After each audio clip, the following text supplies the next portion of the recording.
Well, good evening. Thank you. I'm honoured to be back in Basel. It's been an absence of 16 years. I was here in 2008 when the late Dieter Hagenbach invited me to give a talk. He's sorely missed, of course, by all of us. And I was here for Albert's birthday in 2006. This year marks the 60th anniversary of my first encounter with LSD.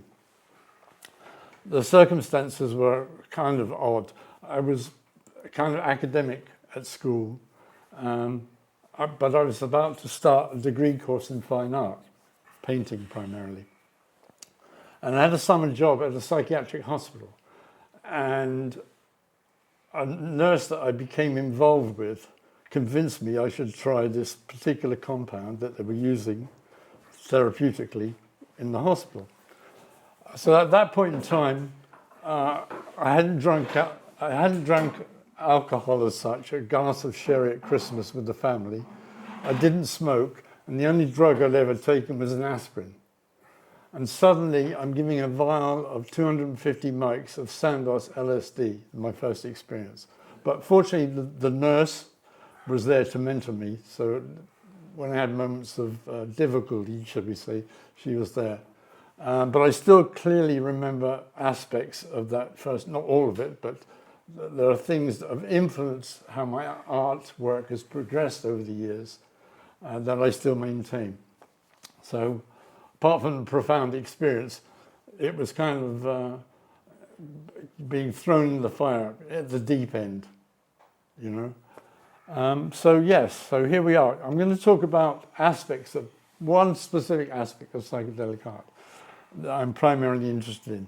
I mean, all right, psychedelic art, what do we really mean? Okay, maybe it's people that have had a psychedelic experience and the net result is this work of art that they've produced, psychedelic art. And then we've got, anyway, it's purely subjective, isn't it? Whatever you decide is psychedelic. But I want to focus on LSD blotter art.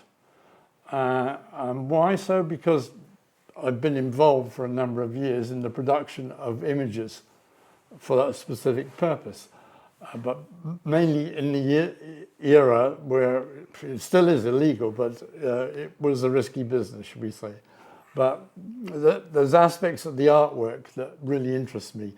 Have you seen, what's interesting is that most people never actually see a complete sheet of blotter art because it passes through the system, filters down to the man in the street, whoever it is, and they end up on one small little square or a few little squares, but they don't get the big picture.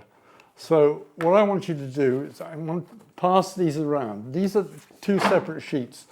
This is imperial measurements, so it's 7.5 inches by 7.5 inches. They're divided and perforated into quarter-inch squares. So there's 900 units right here. This one is metric. So we've got 250 millimeters by 250 millimeters here, 625 images. All the images, or 40 of the images at the top are entirely different, and there's a pattern repeated. I didn't have enough, couldn't discover 625. But each of these mandalas is different.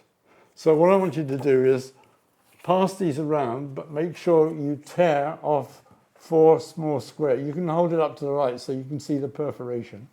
Can we touch it without brown? And, sorry? Can we touch it with our tongue? Yeah, these are pieces that have been produced. These are modern pieces. Now, okay, so what is blotter art? Okay, there are really two classifications. One is called vintage blotter art, and I'll explain vintage. Vintage. And the other is vanity. So two, sorry? Vanity. Yeah, so you have two V's, vintage and vanity. Now, there are people that argue, collectors, dealers, etc., because there's a huge number of people that buy the blotter art over what exactly is a vintage. But for me, my opinion is anything that was produced from the early 1970s to the year 2000, but was employed, i.e. it was dipped and it was marketed illicitly in the underground.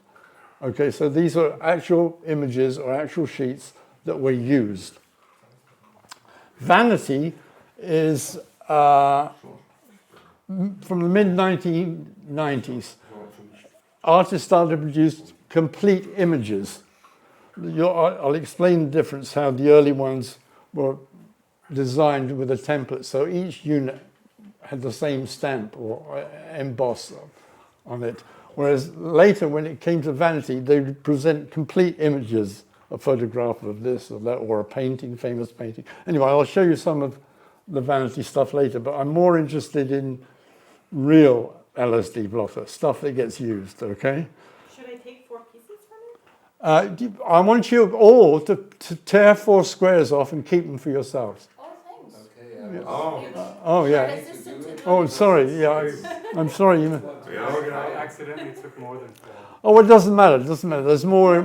I still have plenty of them left. Give them back, please. Okay. Vintage ones are limited. There's a limit. There's only that many. Oh, well, the whole Make more. the whole point of vintage is these individual sheets that were produced, let's say, from the 70s through to the 90s, are so rare because they were used. And they were odd samples that had been kept at the end by the printer or a collector, etc. So they kept some, they stashed a few away, right? These demand incredibly high amounts of money. I mean, we're talking in the thousands for some of these. And you might think, well, my God, how many of these people actually collect Blotter? Well, who knows? But there are enough websites that are selling Blotter.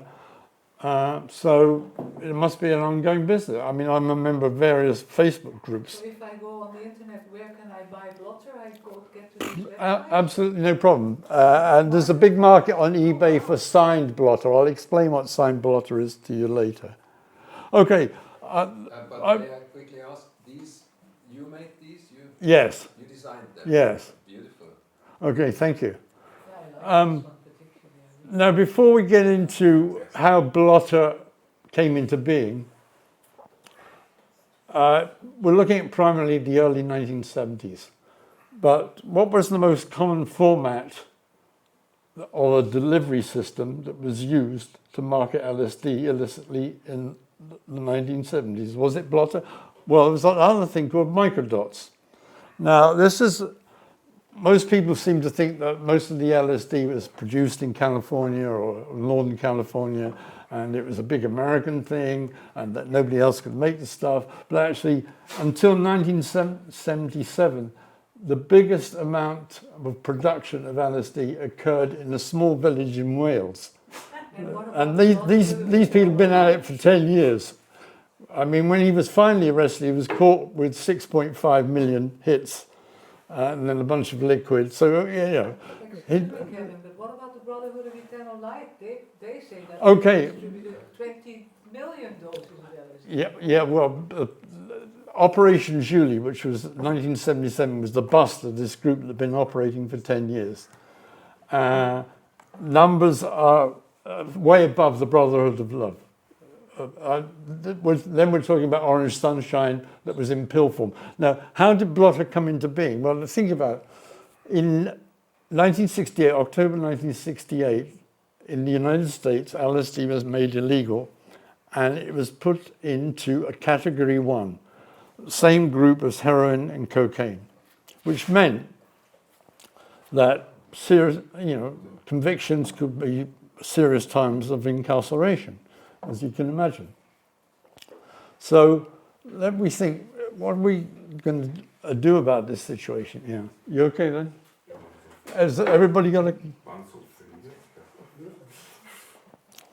a... Yes, so, and what was interesting, because LSD was categorized along with heroin and cocaine, it meant that when it came to sentencing, the sentencing was extremely high. 1 gram, you probably get could get a year in jail, a fine of say $1,000.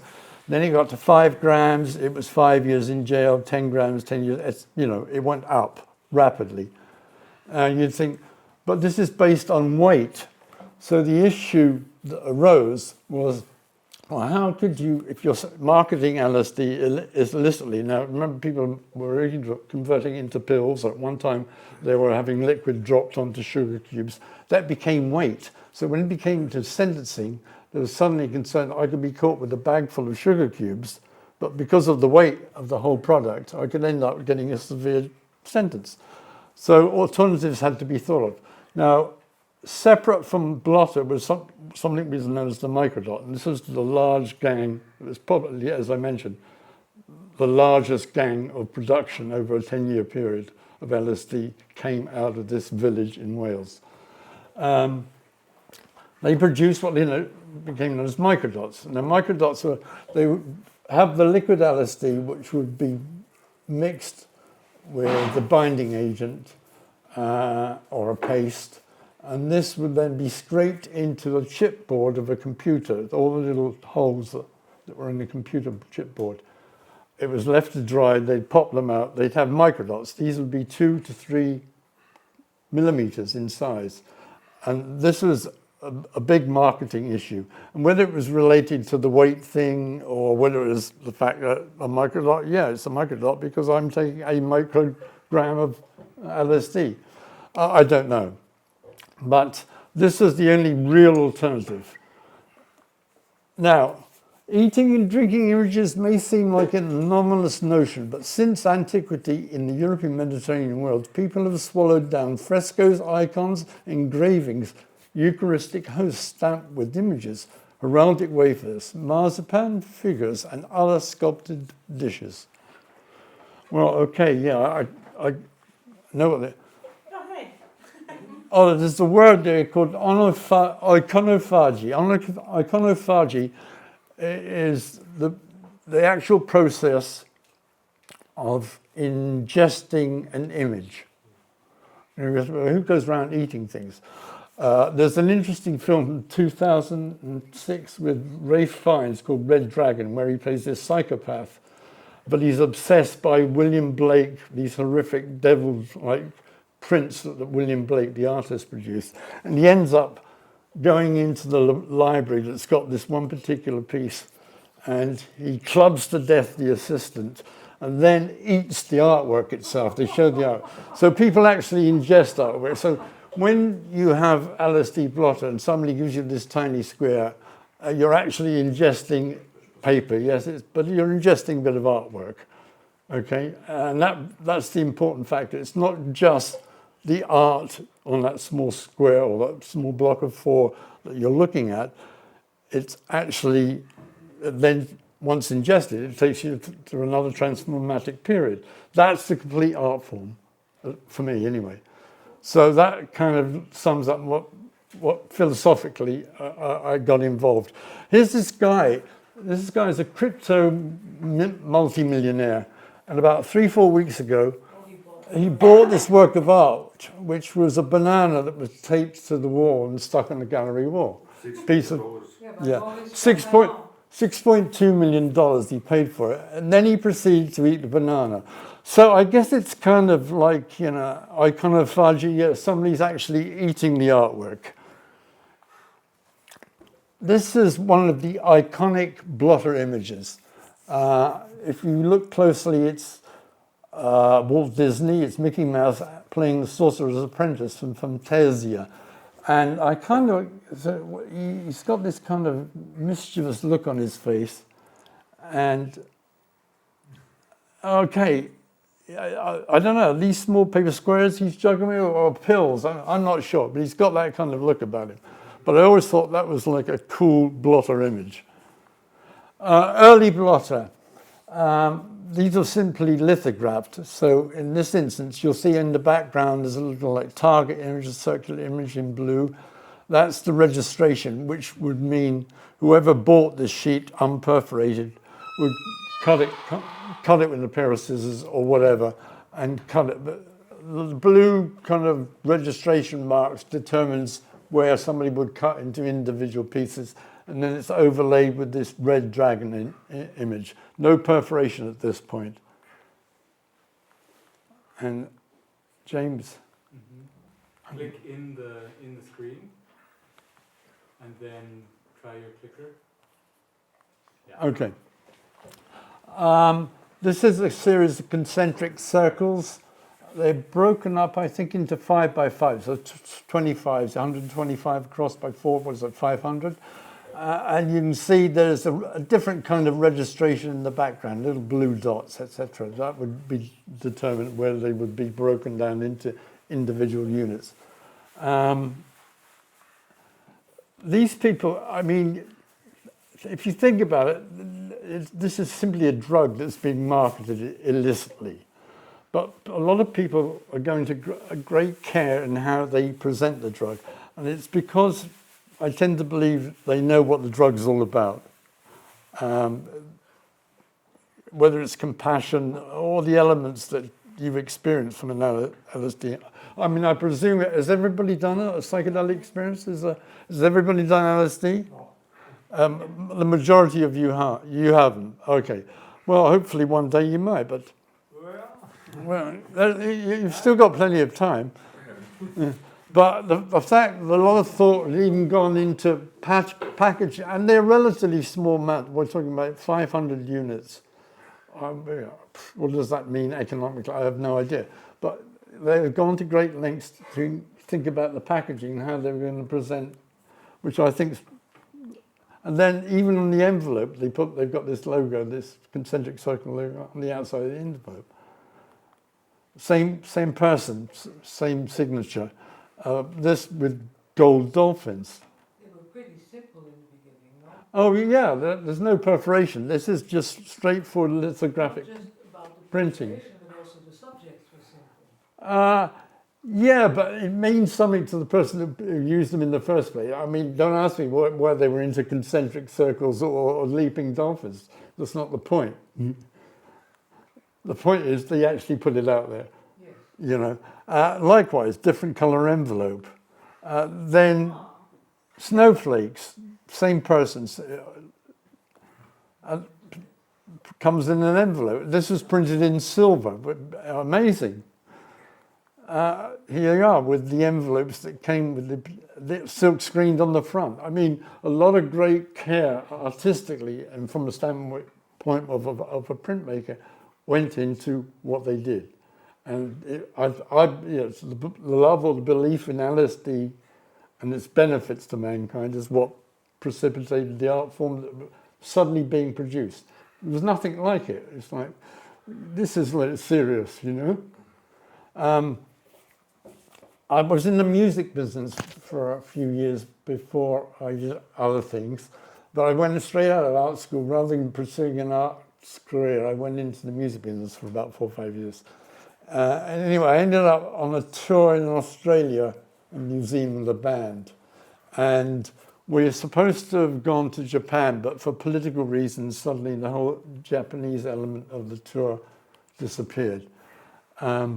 But I had Japanese connections who came down to Australia when the band was playing there, and we got talking about this and that. And then I was invited to go to Japan. Anyway, the intention was because the band could no longer play in Japan, it meant maybe we could take Japanese people over to Europe for the European tour that came at the end of the year. So basically, it was a tourist organization.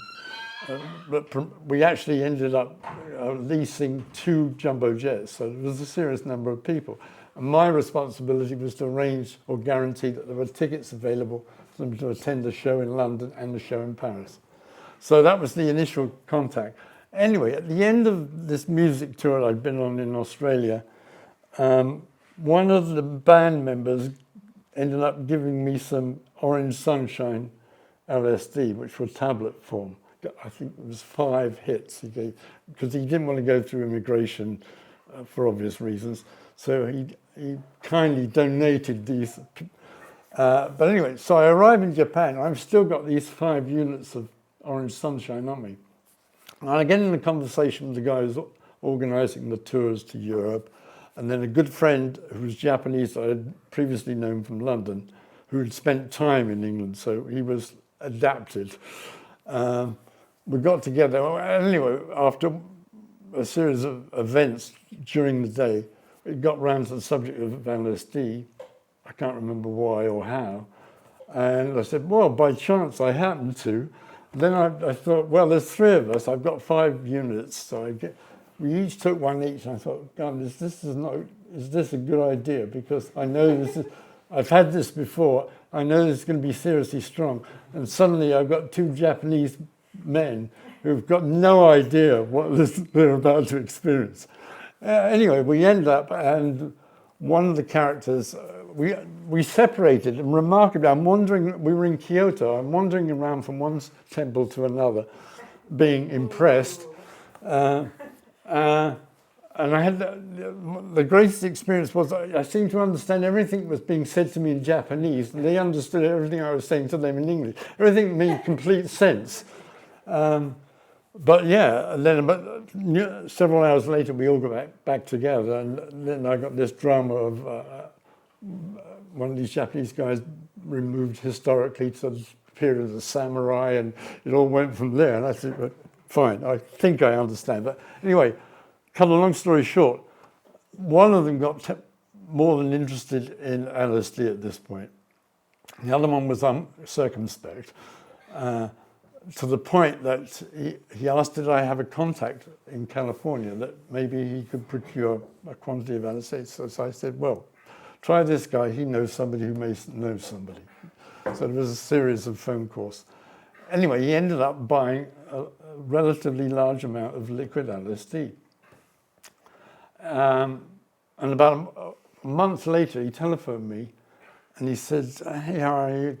Fine. He said, I had an interesting buy on the West Coast. I said, oh, okay, really? Because obviously I knew what his intention were. He said, I don't know what to do with it. Where do I go from here? He had no idea how he was now going to convert this into a humongous amount of LSD. So I said, well, you know, I don't know how difficult it is to pill press in Japan. Doesn't make sense to me. But I said there's a relatively new idea of using Blotter. Well, Blotter isn't that new. There's a very fine psychedelic historian in England by the name of Andy Roberts, who's a dear friend of mine. He's meticulous in his research. He basically has written books and publications on LSD over a 50-year period in the United Kingdom, which is really interesting because he goes into detail about what I was explaining about the small village in Wales. And this became known as Operation Julie, when the police had been surveying them for a year or whatever it was. Anyway, they caught huge amounts of LSD, and they're easily traced back over a 10-year period of being active, shall we say. Bizarrely, last year, somebody made a musical out of Operation Julie. And they staged this in a series of theatres throughout Wales. I ended up going to a town west of England. Actually, it was really good, but the idea of converting an LSD major bust into a musical was quite difficult to understand. But I think actually it would make a really good musical. But anyway, that was the first time I actually produced a design. What I did was to simply put a yellow chrysanthemum, fairly simplistic. So we had a square of 400 units, and it was subdivided, printed, because there was still no perforation at this point. And what happened to it, I have no idea, but I ended up producing the artwork. At this point, I wasn't really active. Well, I wasn't active for a long time, but occasionally somebody might say, are you interested in this?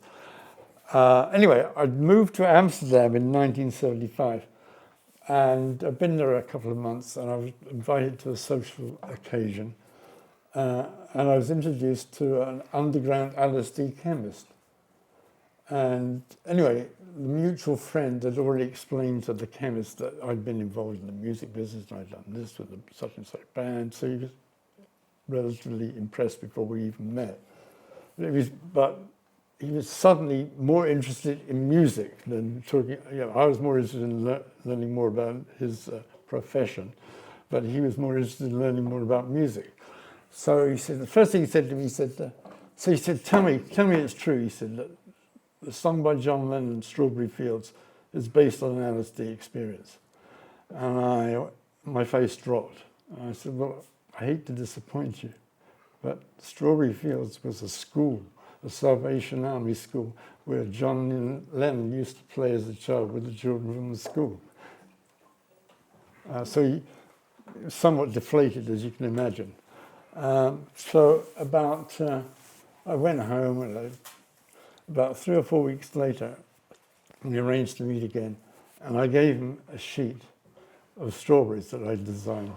So I felt bad, so I gave him a sheet of, or a field of strawberries. This image was, my original image is entirely different from what you see in front of you. This is the one that arrived commercially, so I'm assuming the image I gave was never utilized, although I don't know. But this came out of Amsterdam, late 80s, early 90s, became very popular. So the strawberries finally made, and you think, wow, strawberries, well, yeah.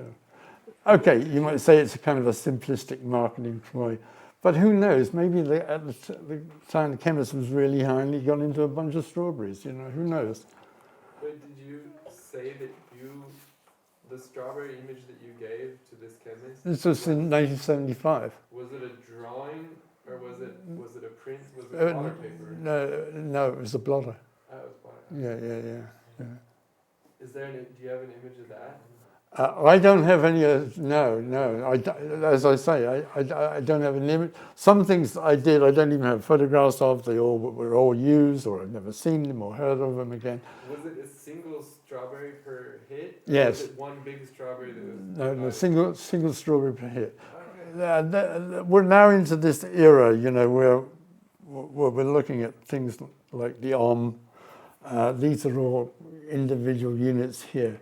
I can't tell you whether these were metric or whether they're imperial. They seem to look metric here to me anyway. But these became very popular late 80s. People in the 90s were consuming them, specifically in Europe. And there was also a green version of this as well. There's a close-up. Heraldic shields, these were incorporated in one era. These cover 25 squares, basically. You've got the griffin, you've got the unicorn, you've got the double-headed eagle, and no, these aren't mine. No, a lot of stuff I'll show you aren't mine. I'm not here to show you mine. I'm trying to explain to you, or give you a broader picture of what blotter art's all about. One of my particular favourites, known as the clown, but he's using basically 3 colours: red, green, and blue. But he's interchanging each time one of the facial features changes all the way across. There's a bit of a pattern. Diagonally, if you look from the bottom left to the top right, you can see how the pattern. I would have really moved them around a bit so they looked irregular. Now, here's one of the actual dipped sheets of LSD. How do I know? Well, I know because it's been sitting around for years. Probably had exposure certainly to heat and possibly light, because it's discolored, which means it's got this brownish color. It's now inert. It's been oxidized. So it probably, as I say, it gives you some of the idea of what a sheet once dipped looked like. And these are kind of a fun logo. See, we're not talking about serious art, but we're not talking about dumb art here either. There's a lot of thought that's gone into these things. And it's a clear factor that 99% of these anonymous artists, they've remained anonymous, I guess primarily for fear of persecution. And is it discolored because it's old or because of the LSD? It's discolored because it contained LSD at one time. It is old, but because it's changed this... It changes the color over time? Yeah, it goes brown. And it becomes inert. Okay. You can't quite see the image here, but here you can see. This is the image. This knows the chill pill, which is kind of ironic. It's like showing you A chill pill is what, something like a sedative, maybe? Is it Valium? I guess that's a chill pill, you know, or like chill out, man, you know, whatever. And here we've got this narcotic of a TV screen. And there you are with your chill pill, so you're completely narcosed. You're completely drugged out. But the fact that it becomes dipped in LSD is kind of a contradiction, of course, but I find that ironic. That maybe that's just English humour, but this is actually produced in the States, so I guess there's a sense of humour there after all. Blue unicorns. Blue unicorns rose primarily because there's famous, or was a famous cafe in the Haight-Ashbury district known as the Blue Unicorn, where local heads would hang out, etc., etc. They became involved politically further on to do with zoning, but it was a well-known hangout, and somebody produced the Blue Unicorn. So each square contains your Blue Unicorn. Now we're getting even more sophisticated. Here we've got somebody who's taken 50 different Japanese crests. They're not all like samurai crests, some from noble families, some are commercial. You know, it could be a baker that's presented a logo. But these are produced in 50 units. They're gold, faded in the right-hand image. But this individual has actually even packaged them in their own envelope. And he's got his gold logo on the side. So, you know, it's kind of a sophisticated way of marketing it, but it's showing you something about an artist, the intent, wanting you to see how perfect and how brilliant they can make an image like this. Or what are we talking about? LSD Blotter, all these images, you know. Question, what is this supposed to be on the left? I don't know what this image represents because I'm not familiar with all of the. I'm familiar with a lot of these Japanese figure or icons you see on the right, of which this is one of them. But it looks like a jellyfish or a flying saucer with landing pods. Who knows? That's up to you, isn't it? No, I think it was the helmet of the samurai.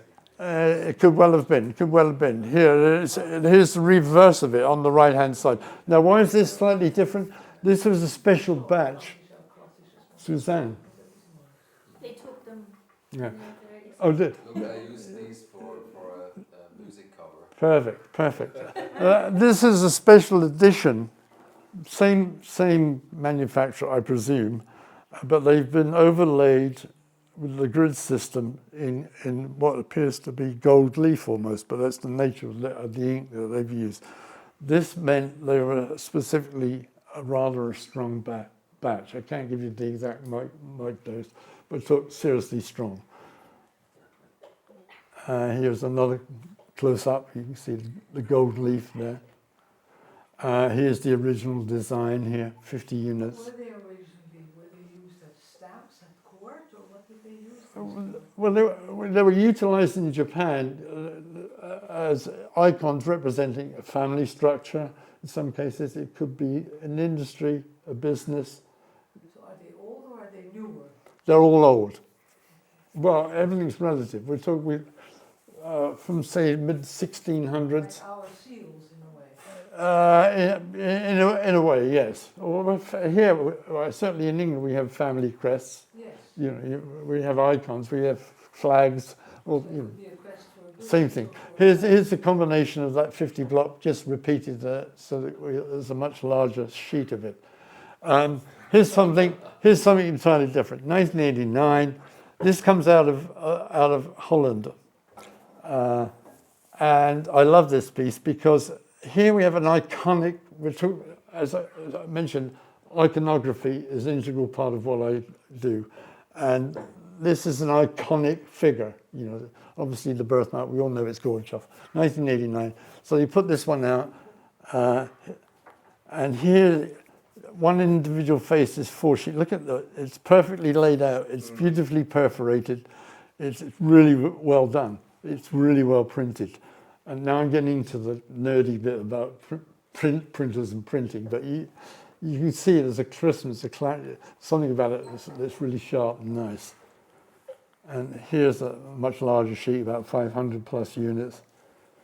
1989. Similar forte. This I love because once you start perforating blotter, it's kind of like the old days where we had perforated sheets of postage stamps, right? There's no difference. But here somebody's reproduced or created this Father Majesty, Albert Hoffman, pure. And here we are. This is a variant of it. But these are all done as postage stamps. So a little bit more interesting than your general marketing.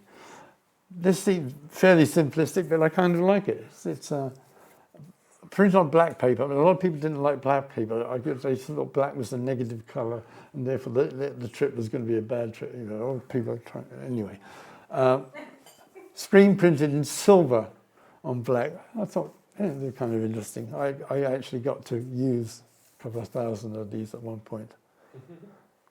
Couple thousand? Well, Okay, no, yeah, no further questions. Yeah, I was interested in the liquid in the paper, so I kind of had a look at that, see how that worked. These are lightning bolts. These are really nice because they've got this drop shadow on them as well. So each individual was a lightning bolt. And here's one signed by Tim Leary. Of course, in the end of his life, this is an edition of what, 35, 31 to 35. Anyway, I know very little about people. I know signatures. I know nothing about. So I don't know whether this is genuine or not. Although I do know that lots of people say a lot of what they see as officially signed Tim Leary blotters are fake. But anyway, there you go. I don't collect the stuff, so I'm not really interested. I make it, but I don't collect it. This is fun. This is the dancing test tubes, and I'll give you. Here's a close-up of 4 of the figures. 3 of them seem to have exploding heads, so I don't know what that's supposed to mean. But they all seem to have a grin and a smile. And the first one smoking a joint in top left, I guess. But just the whimsical nature of this I really like, and it's really well drawn. It's a good piece of art. Now, 2 famous kind of psychedelic artists were 2 poster designers from the 60s by the name of Stanley Mouse and Elton Kelly, right? And they partnershiped on a number of projects, and one of them was they got involved after posters in the design of album covers for rock and roll bands. And most of the bands were based in Northern California. So you've got like Santana on there, you've got the Grateful Dead, and Journey, or local kind of Northern California bands. But this arrived in the late 80s. And there are several stories about who first put it out, but this is a copy because, how do I know? Because the original is a different sequence. This is the original. So the first one is a reproduction, but they're all the same album covers, but arranged in a different order. But here you can see that 4 hits were each album cover. And there's the copy back again. You see the sequence has changed because this black leopard was the bottom right, and etc. etc. Excuse me, could you please just get back to picture? Like, You want, yes. yeah. Oh, yeah, that's the American Beauty record with the Grateful Dead. Yeah, that's what I said. Yeah, the Grateful Dead. Anything with a rose on it has got to be by the Grateful Dead as well. Yeah. Yeah.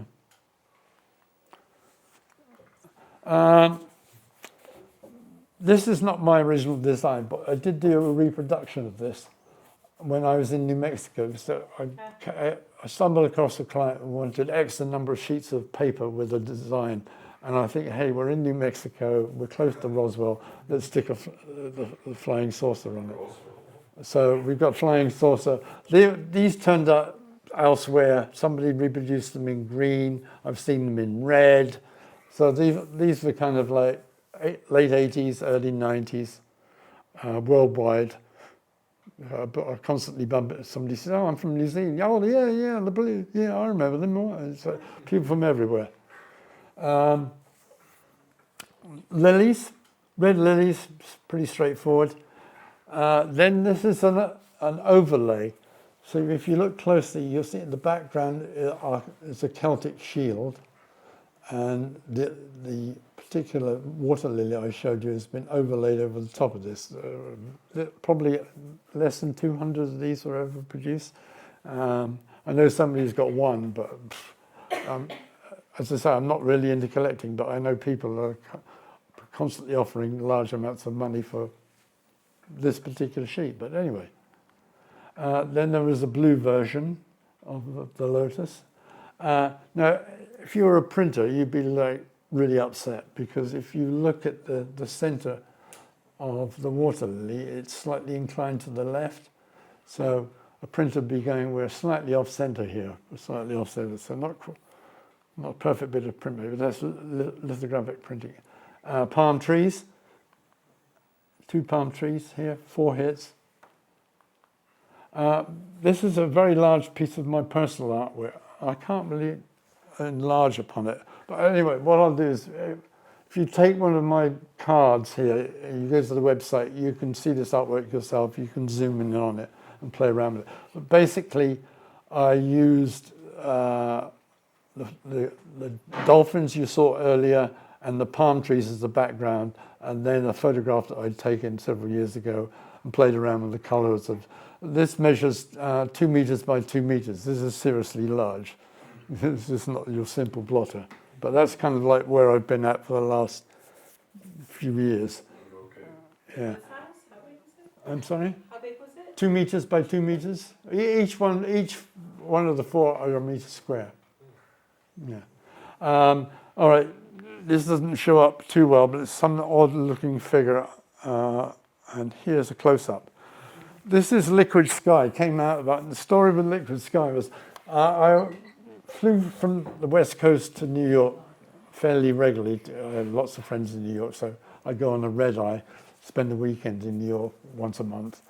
Anyway, one time I'm there about 1992, and my friend takes me to a skateboarding shop in the village called Liquid Sky. And he's selling like vinyl records and T-shirts, this kind of stuff. Yeah. Anyway, he's either Portuguese or Brazilian. And my friend introduces me, the guy I spoke to you about who designs Blotter, which wasn't the coolest thing to say at the time. Anyway, the guy said, yeah. He said, oh, yeah. He said, God, can you imagine? He said, can you imagine my logo as a blotter? Nothing else was said. Then a month later, I turned up in New York because I'd had his artwork printed as a blotter. So Liquid Sky, here she is, sometimes referred to as Alien Girl. This is, for some unknown reason, there's been like 6 or 7 reproductions of this in different color combinations over the years in Germany, different countries. Am I proud of that fact? Not really. I mean, but the first blotter of the Liquid Sky is mine. Escher. First, one of the rare occasions initially with vintage where you've got an artist's work covered over a number of squares. There's the blue version there. I don't know what the exact dimensions of these squares were, but first time you kind of see general artwork and not the same format of a repeated image across the... Okay, here we come to a Grateful Dead image. Yeah, well known. Actually designed by a guy called Bob Thomas.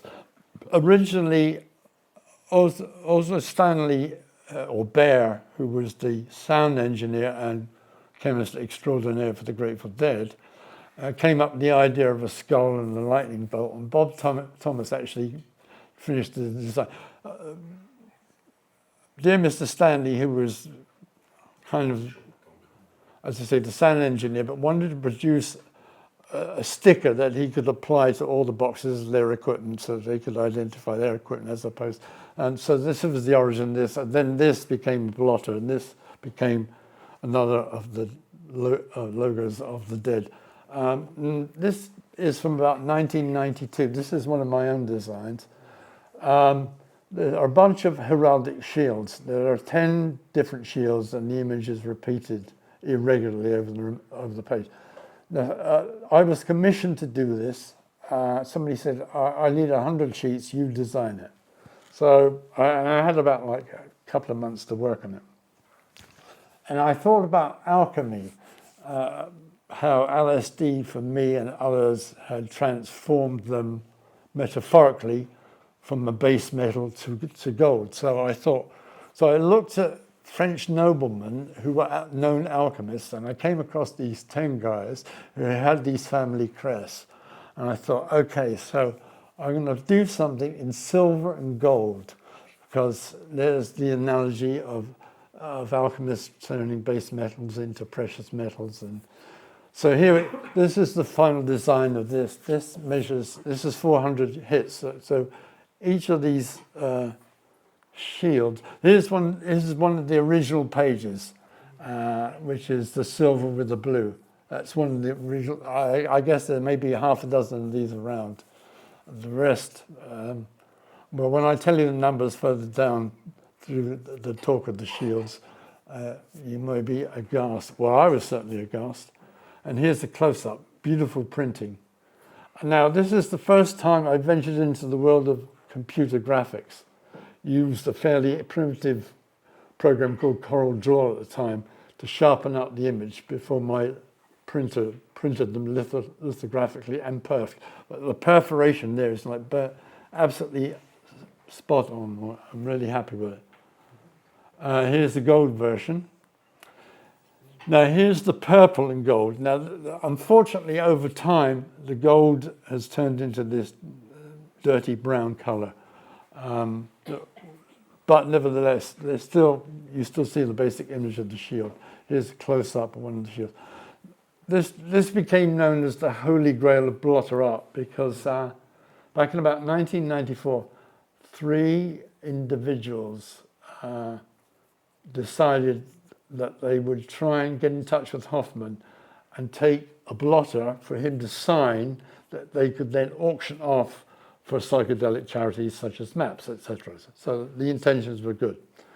Anyway, one of my closest friends, had a number of sheets of shields I'd left for his safe care, and he gave or presented, I think it was 25 of these sheets that went over to be signed by Hoffman for this auction. So Albert didn't realize that the shield was upside down when he signed it. But he got to about, I think, 9 or 12, and he suddenly said, well, yeah, but what is these things? And then one of the 3 individuals said, well, this is LSD. He was upset about it, and he stopped signing. So whether he signed 9 or he signed 12. Anyway, the same sheet was then presented to Timothy Leary, as you see a month later, and he signed the 9 or 12. So only 9 or 12 of these were ever produced. Now, when they first went on auction, they were sold for like $25,000 each. This is back in, I guess, 90s, maybe. Which was fantastic because I was pleased, I was happy because it was my design. But one of the audience here tonight has a special edition of this because Sasha Shulgin has also signed the image as well. He probably has the only one. So if you're an avid collector, you'll be looking at serious money. I only think, will people actually buy this? Yeah, there are lots of people that buy blotter, but there's a very small group of people that buy serious collectible items or vintage blotter, something that's been around 30, 40, 50 years, because these were all consumed. Most of these were eaten, consumed.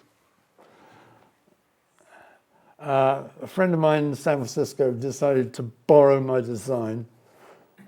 This is when I was in England, and then added a Celtic border to the design. So these are called purple and green variants. So I guess he must have done them in purple as well. Although no, the purple is the Celtic hue on the outside. Okay, 50th anniversary, 1993. This came out of Holland. Fantastic drawing of Albert doing his bicycle ride. There's your Alpine mountain bit. Anyway. Ed Fisher is the artist. Ed Thank you.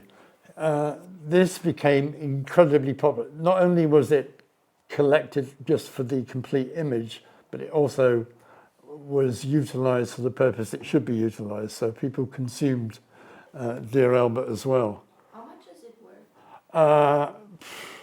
I don't collect. People say, well, so I have no, why are you asking me? I only make the stuff. I don't sell it, I don't collect it. Yeah. So here's a framed version of that. This is mine. 1993, I produced, at the same time as the Amsterdam production that you've just seen was ongoing, because we were trying to get it out by either the 16th or the 19th of April, because depending on your viewpoint, which is the original bicycle ride, I always say it's the 16th. The 19th was the first authentic trial, but basically the big mistake was on the 16th. But so anyway, so I thought, okay, so commemorative, I'm celebrating the 50th year of the discovery of LSD. And what am I going to do? So I've got this picture of this elderly gentleman with a cloth cap riding a bicycle. And in the background, I've got all these each individual squares with AH initials on it. And then I put the Queen's head on it, and I thought, is she going to get really upset at this? Well, anyway, I never heard from her, so I'm assuming everything was cool. But unfortunately, there were a huge number of these I produced. Basically, when I say produced, it means I did the design, and someone printer went away and printed and perforated them. But the authorities confiscated virtually 95% of everything of this design. In fact, there no longer exists any of this. Well, there's an artist proof that exists in San Francisco. That's the only copy of this design. People who keep saying to me, oh, why did you do the bicycle ride? I keep saying, yeah, I'll get round to it, I really don't go back to doing things that I've done before. But anyway, so I did this at the same time, but the authorities confiscated and I presume burnt the entire stock, minus 5,000. All right, here's an example of the alternative vanity art that I mentioned earlier. Everything I've shown you so far is stuff that's been dipped, as I explained. This is the first appearance of vanity art, done by a guy called Tom Little. And all he's done, he's taken this image, is it a woodblock of Japanese geisha girl, and he's reproduced the entire blotter, and he's perforated into 30 by 30, 900 squares, each measuring quarter inch. So we're talking imperial measurements. Most of the time, imperial measurements are always in quarter inch squares, little squares. And then I work now in 10 millimeter metric. I like the idea of a slightly larger square. But anyway, that's just... so here's the first... all right, never intended to be dipped, but just be sold as a piece of artwork, to be framed and hung on the wall. Okay? Simple as that. But perforated, to give you the impression that it's blotted. Oh, okay, fine. But it's never actually used. So I'm slightly cynical about vanity. But and here's beautifully done, beautifully printed, beautifully perforated. Alex Gray, one of Alex's paintings that was converted into a blotter.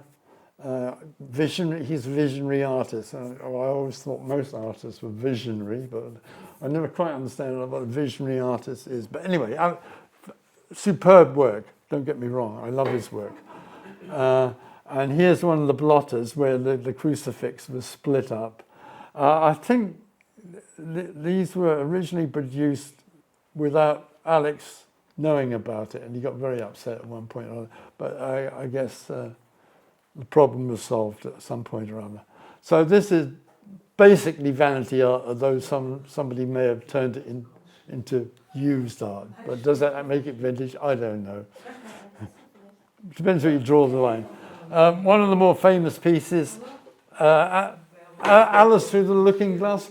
This is where the artist took the original Tenniel drawings and cut out some of the images and rearranged them as a collage. So you've got Alice Through the Looking Glass, and this is double-sided into 900 squares, quarter-inch squares. And you've got Alice going through the mirror one way and going The back of this is reproduced in dozens, well, several, not dozens, but several different color combinations. And then he professed that the red one had hits of sandust 1,000 mics acid per square. Well, that would make a very expensive square. Anyway, so interesting story. Here it is, signed by the three remain. Anybody know anything about the Jefferson Airplane? Okay, fine. So here's one of the Alice blotters, signed by the three living members of the Jefferson Airplane: Grace Slick, Cassidy, and I guess Yorma.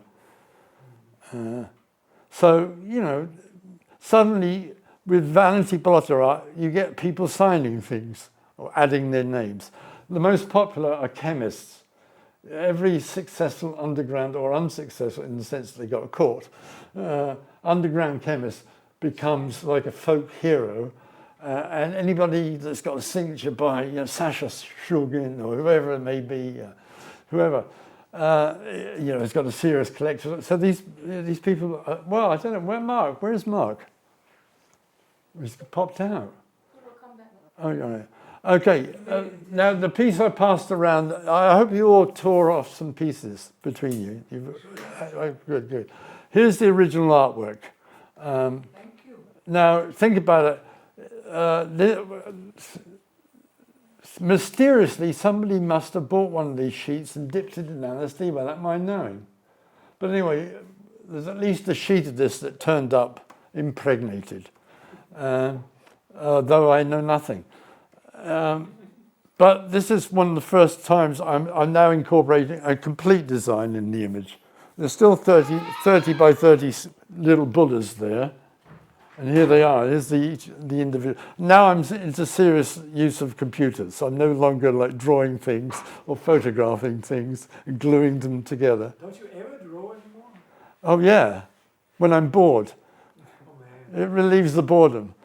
Well, actually, I'm never bored, to be honest with you. This is known as the anointment. Is it a Jesus-like figure and somebody's pouring a liquid onto the head or into the head? If you're ever fortunate to see a substantial amount of LSD liquid and you turn a UV lamp on, it will glow a cerulean blue, this blue here. So that was my little joke. That was never dipped. This is a vanity piece from about 2000. Somebody commissioned me. I've only done 2 pieces for other people. Otherwise, the stuff is for myself. What was that? Was that a biblical theme? Yeah, well, it seems biblical. It looks like iconic in the traditional Christian sense. Mine states 2003, 60th year anniversary. LSD written in the top left corner, top right corner, 60 units. Nice, beautiful job. Edition of only 60, countersigned or signed by Albert Hoffman. Rare, expensive. How much they were? No idea. One of my more recent pieces, about 4 or 5 years ago, mandalas. That's the one you passed. There's a double image here. It's the one I passed around you tore off. There are 40 different mandalas altogether, completely different. And these are the images are repeated and irregularly. So if you look up closely, you're looking at images like this. And these are based on 10 millimeter square. So if you look closely, if it's still, somebody still got any, oh, they've all gone. Okay, these things happen. 2 color variations, keep passing. 2 color variations, the pink and the green background, and 40 different mandalas on this page from the green page as well. Some of the mandalas used. Yeah, beautifully printed, nicely perforated. I'm getting nerdy talking about. Yeah, see, my background in fine art was painting and printmaking, but printmaking became a bit more interesting. Used to using ink and paper. So if you think about it, all these years, it's been like a natural progression. I'm still using ink and paper. I'm talking in terms of the printing process itself. All right. A series of 40 images here on the left-hand side. repeated in 5 different colors. These are all Japanese. Now there's only one guy in Japan by the name of Yuki Tsuda who seems to be following blotter art, but there's more to the story than that. He's been buying stuff for years. He has his own website, but he's persecuted by the authorities. Virtually every package that's sent to Japan gets opened by the authorities. In some cases, the packages are confiscated, although there's blank paper. But that's what he deals with, and he goes it alone. He's a sole individual. Anyway, I got in contact with him and said I had this project in mind. Blah blah blah. It's a tribute project to one of the earlier Japanese prints. And he said, yeah, that sounds interesting. So he provided me with the image. And then what we did was, those sheets you saw, we then tore out one specific sheet. So each of these are blocks of 40 pieces, right? In all of the different, five different covers. Then we decided, because I only ever produced editions of 25, right? That's my number. I got this thing about the number 25. So I don't, well, there you go. So he said, hey, why don't we make 25 individual envelopes for each individual to be, so he's made from washi paper. So we had 25 different paper images. These are the one envelope. This is the inner envelope, okay?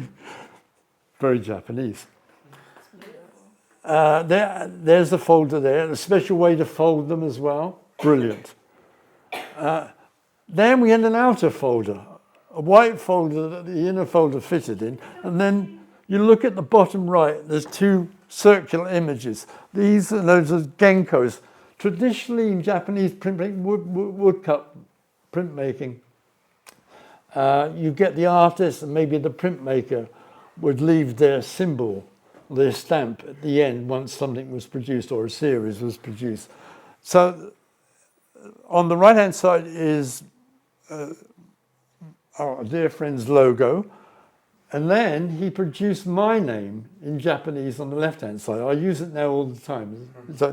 So there I am on the left. Then, in pen and ink, he drew a description and the number in the series on each individual envelope. So he got to be, they're all gone, which is wonderful. The people are so drawn to them.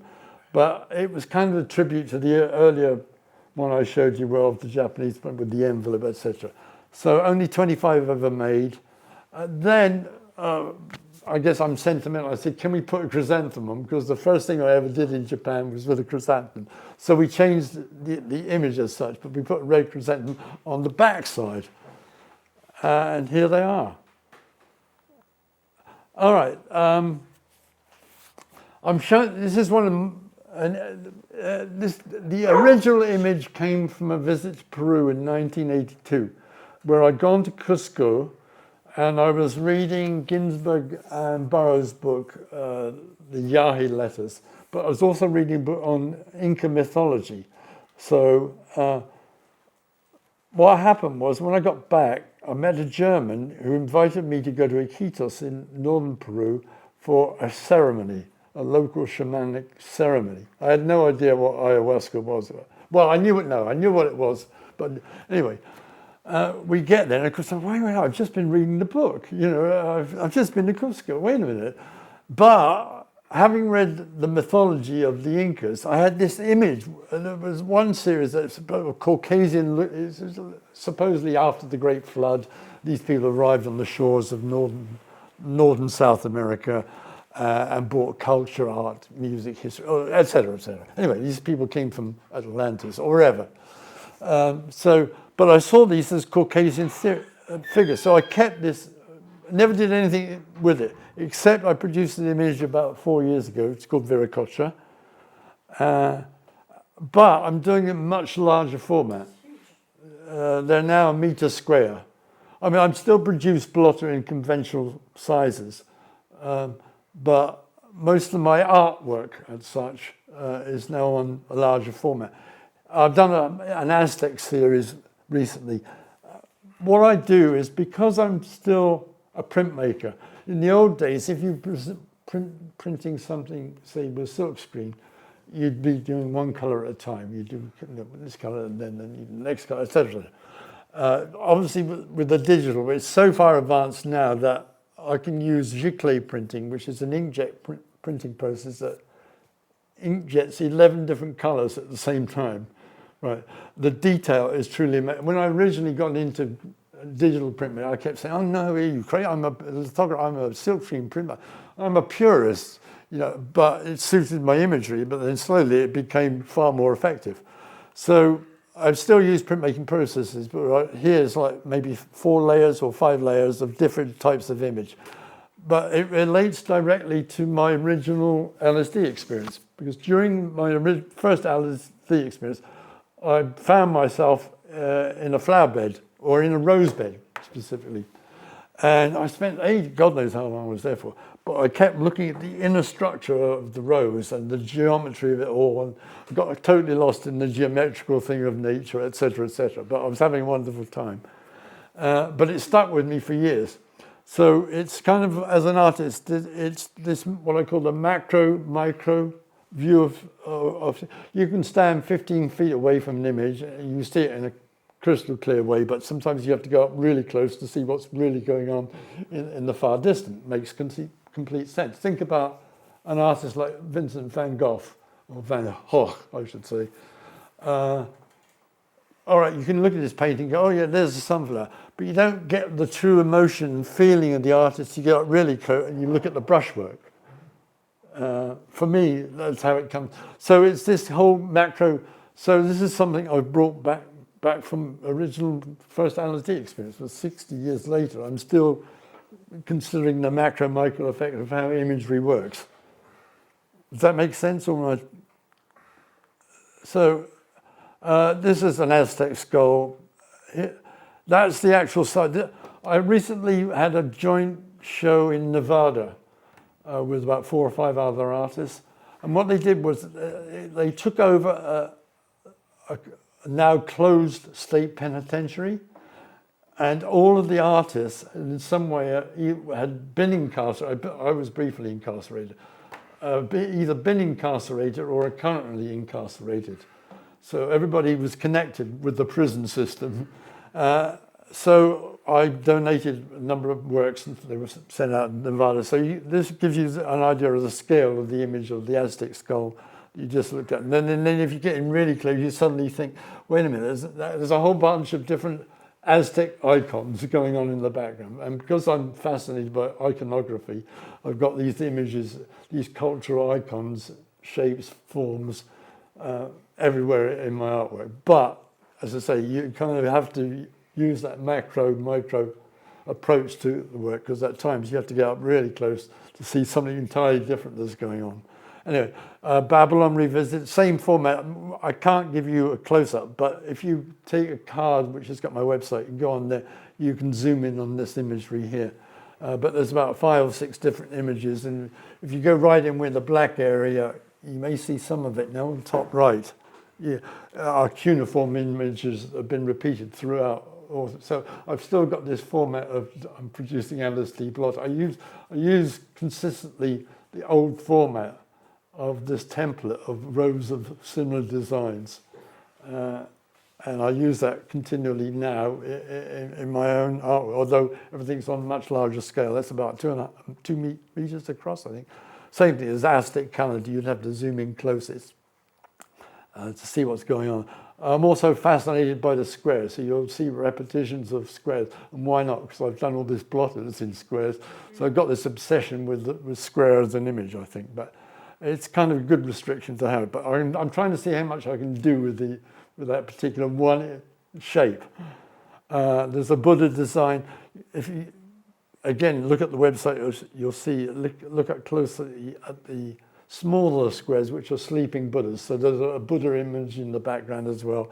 I'll use photographs that I've taken at one point or other. This is a lily pond from the botanical gardens in Mauritius. Anyway, so that became part of this image. This is a meter square.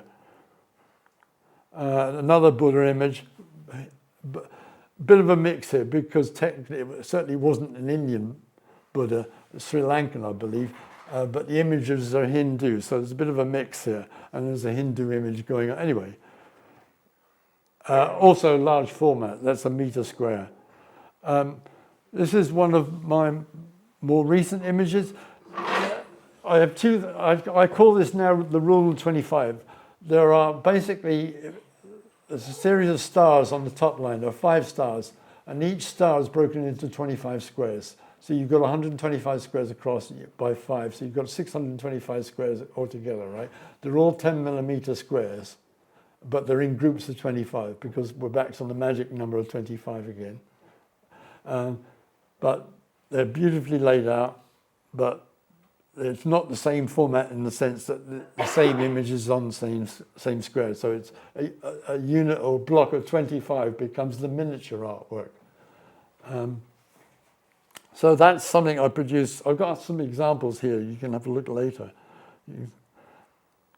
Likewise, same thing. Fairly straightforward, but the detail is at close quarters. You're looking right in, and you've got a repeated Hindu image in the background. 1980, this is a bit of humor here, but it's very serious. 1982, I had this consultancy job in Peru. And anyway, it was to like give them the correct approach to producing their own blotter paper, i.e. designing, printing, the whole works. At least that's what I thought. But anyway, so I arrived there and they said, yeah, that sounds great. So when are you ready, blah, blah, blah. Where's the design? And I said, what do you mean, where's the design? So I had suddenly out of the blue, they wanted a design. I had no idea. Anyway, I started drinking the local Coca-Cola version. It's called Inca Cola. It's this lime green colored liquid. Pretty disgusting, but anyway, it seemed to work. It seemed to work. But it had this fantastic image of this Inca character superimposed on somebody else's face on the original label for the bottle. I thought, oh, this is amazing.